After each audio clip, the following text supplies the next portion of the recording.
The First to Timothy. Chapter 1. Paul, an apostle of Christ Jesus, by the command of God our Savior, and of Christ Jesus our hope, to Timothy, a genuine child in the faith. May you have undeserved kindness and mercy and peace from God the Father and Christ Jesus our Lord.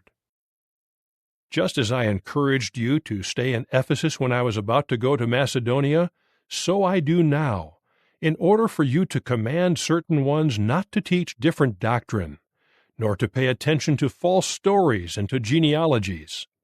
Such things end up in nothing useful, but merely give rise to speculations rather than providing anything from God in connection with faith.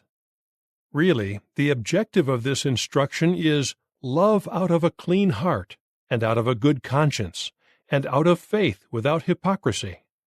By deviating from these things, some have been turned aside to meaningless talk.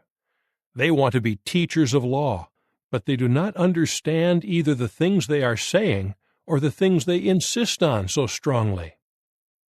Now we know that the law is fine if one applies it properly, recognizing that law is made not for a righteous man, but for those who are lawless and rebellious, ungodly and sinners, disloyal and profane, murderers of fathers and murderers of mothers, manslayers, sexually immoral people, men who practice homosexuality, kidnappers, liars, perjurers, and everything else that is in opposition to the wholesome teaching, according to the glorious good news of the happy God with which I was entrusted.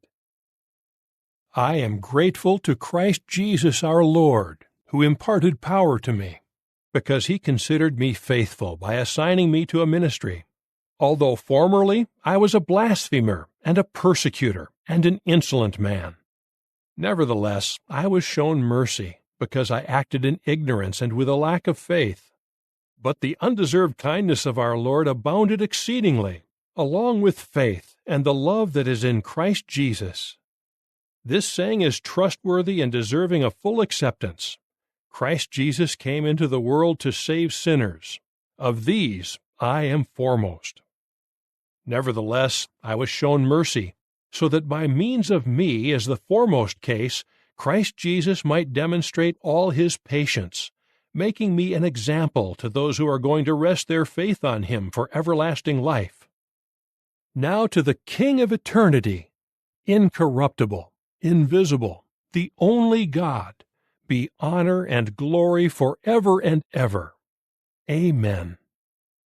This instruction I entrust to you, my child Timothy, in harmony with the prophecies that were made about you, that by these you may go on waging the fine warfare, holding faith and a good conscience, which some have thrust aside, resulting in the shipwreck of their faith.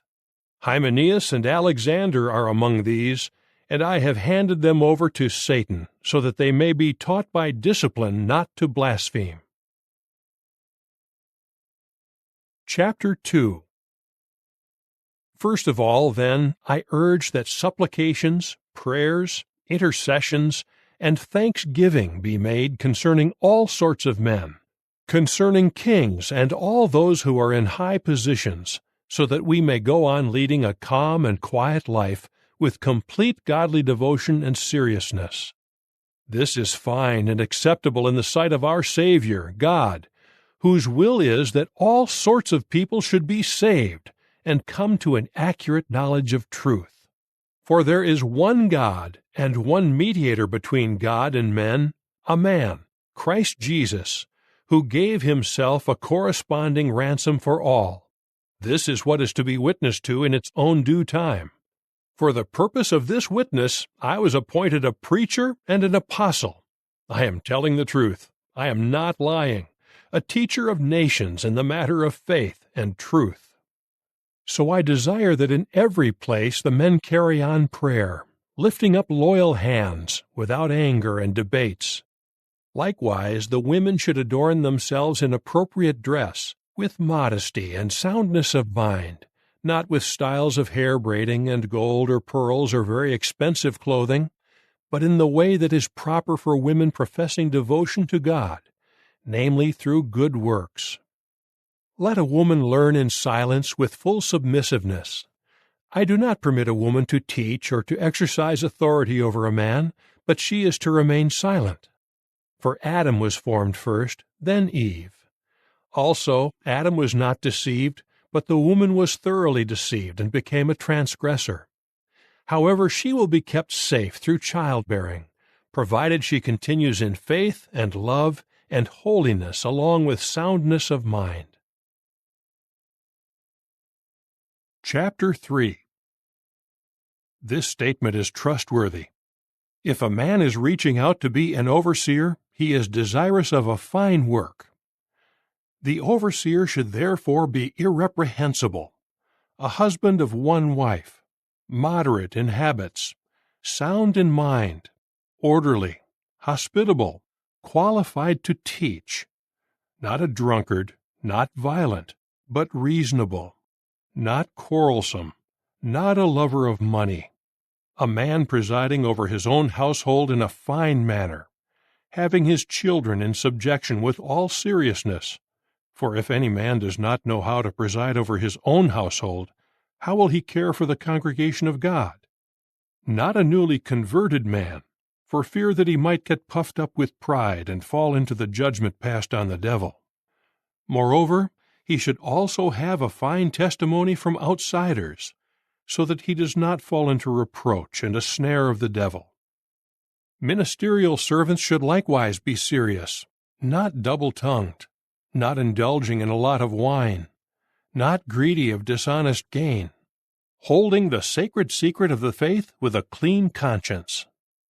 Also, let these be tested as to fitness first, then let them serve as ministers, as they are free from accusation. Women should likewise be serious, not slanderous, moderate in habits, faithful in all things. Let ministerial servants be husbands of one wife, presiding in a fine manner over their children and their own households. For the men who minister in a fine manner are acquiring for themselves a fine standing and great freeness of speech in the faith that is in Christ Jesus. I am writing you these things, though I am hoping to come to you shortly, but in case I am delayed, so that you may know how you ought to conduct yourself in God's household, which is the congregation of the living God, a pillar and support of the truth. Indeed, the sacred secret of this godly devotion is admittedly great. He was made manifest in flesh, was declared righteous in spirit, appeared to angels, was preached about among nations, was believed upon in the world, was received up in glory. Chapter 4. However, the inspired word clearly says that in later times some will fall away from the faith, paying attention to misleading inspired statements and teachings of demons, by means of the hypocrisy of men who speak lies, whose conscience is seared as with a branding iron. They forbid marriage, and command people to abstain from foods that God created to be partaken of with thanksgiving by those who have faith and accurately know the truth. For every creation of God is fine, and nothing is to be rejected if it is received with thanksgiving, for it is sanctified through God's word and prayer over it. By giving this counsel to the brothers, you will be a fine minister of Christ Jesus, one nourished with the words of the faith and of the fine teaching that you have followed closely. But reject irreverent false stories like those told by old women. On the other hand, train yourself with godly devotion as your aim, for physical training is beneficial for a little, but godly devotion is beneficial for all things, as it holds promise of the life now and the life that is to come. That statement is trustworthy and deserves full acceptance. This is why we are working hard and exerting ourselves, because we have rested our hope on a living God, who is a Savior of all sorts of men, especially of faithful ones. Keep on giving these commands and teaching them. Never let anyone look down on your youth. Instead, become an example to the faithful ones in speaking, in conduct, in love, in faith, in chasteness. Until I come, continue applying yourself to public reading, to exhortation, to teaching. Do not neglect the gift in you that was given you through a prophecy when the body of elders laid their hands on you. Ponder over these things, be absorbed in them, so that your advancement may be plainly seen by all people. Pay constant attention to yourself and to your teaching. Persevere in these things, for by doing this you will save both yourself and those who listen to you. Chapter 5. Do not severely criticize an older man. On the contrary, appeal to him as a father, to younger men as brothers, to older women as mothers, to younger women as sisters, with all chasteness. Give consideration to widows who are truly widows. But if any widow has children or grandchildren, let these learn first to practice godly devotion in their own household, and to repay their parents and grandparents what is due them, for this is acceptable in God's sight. Now the woman who is truly a widow and left destitute has put her hope in God, and continues in supplications and prayers night and day. But the one who gives herself to sensual gratification is dead, though she is living. So keep on giving these instructions, so that they may be irreprehensible. Certainly, if anyone does not provide for those who are his own, and especially for those who are members of his household, he has disowned the faith, and is worse than a person without faith. A widow is to be put on the list if she is not less than 60 years old, was the wife of one husband, having a reputation for fine works, if she raised children, if she practiced hospitality, if she washed the feet of holy ones, if she assisted the afflicted, if she devoted herself to every good work. On the other hand, do not put younger widows on the list, for when their sexual desires come between them and the Christ, they want to marry, and they will incur judgment because they have abandoned their first expression of faith. At the same time, they also learn to be unoccupied, going around from one house to another. Yes, not only unoccupied, but also gossipers and meddlers in other people's affairs, talking about things they should not. Therefore, I desire the younger widows to marry, to bear children, to manage a household, to give no opportunity to the opposer to criticize. In fact, some have already been turned aside to follow Satan. If any believing woman has relatives who are widows, let her assist them so that the congregation is not burdened. Then it can assist those who are truly widows.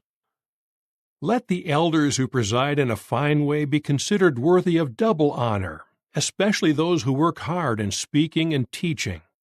For the Scripture says, "You must not muzzle a bull when it is threshing out the grain." Also, the worker is worthy of his wages. Do not accept an accusation against an older man except on the evidence of 2 or 3 witnesses. Reprove before all onlookers those who practice sin, as a warning to the rest. I solemnly charge you before God and Christ Jesus and the chosen angels to observe these instructions without any prejudice or partiality. Never lay your hands hastily on any man, neither become a sharer in the sins of others. Keep yourself chaste.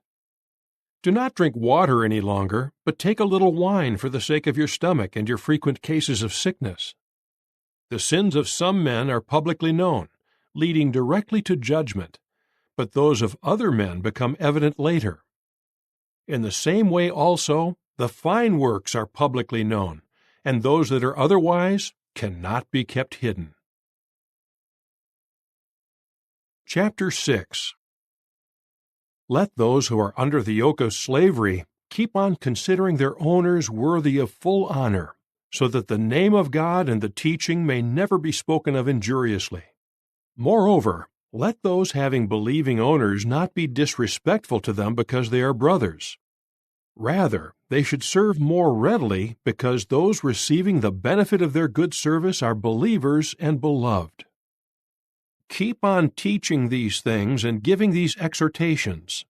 If any man teaches another doctrine and does not agree with the wholesome instruction, which is from our Lord Jesus Christ, nor with the teaching that is in harmony with godly devotion, he is puffed up with pride and does not understand anything.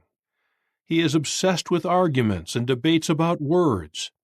These things give rise to envy, strife, slander, wicked suspicions, constant disputes about minor matters by men who are corrupted in mind and deprived of the truth, thinking that godly devotion is a means of gain. To be sure, there is great gain in godly devotion along with contentment. For we have brought nothing into the world, and neither can we carry anything out. So having food and clothing, we will be content with these things. But those who are determined to be rich fall into temptation and a snare and many senseless and harmful desires that plunge men into destruction and ruin. For the love of money is a root of all sorts of injurious things, and by reaching out for this love some have been led astray from the faith and have stabbed themselves all over with many pains. However, you, O man of God, flee from these things, but pursue righteousness, godly devotion, faith, love, endurance, and mildness. Fight the fine fight of the faith. Get a firm hold on the everlasting life for which you were called, and you offered the fine public declaration in front of many witnesses. Before God, who preserves all things alive, and Christ Jesus, who as a witness made the fine public declaration before Pontius Pilate, I give you orders to observe the commandment in a spotless and irreprehensible way until the manifestation of our Lord Jesus Christ, which the happy and only potentate will show in its own appointed times. He is the King of those who rule as kings, and Lord of those who rule as lords, the one alone having immortality, who dwells in unapproachable light, whom no man has seen or can see. To him be honor and eternal might. Amen. Instruct those who are rich in the present system of things not to be arrogant, and to place their hope not on uncertain riches, but on God, who richly provides us with all the things we enjoy. Tell them to work at good, to be rich in fine works, to be generous, ready to share, safely treasuring up for themselves a fine foundation for the future, so that they may get a firm hold on the real life. Timothy, guard what has been entrusted to you, turning away from the empty speeches that violate what is holy, and from the contradictions of the falsely called knowledge. By making a show of such knowledge, some have deviated from the faith. May the undeserved kindness be with you,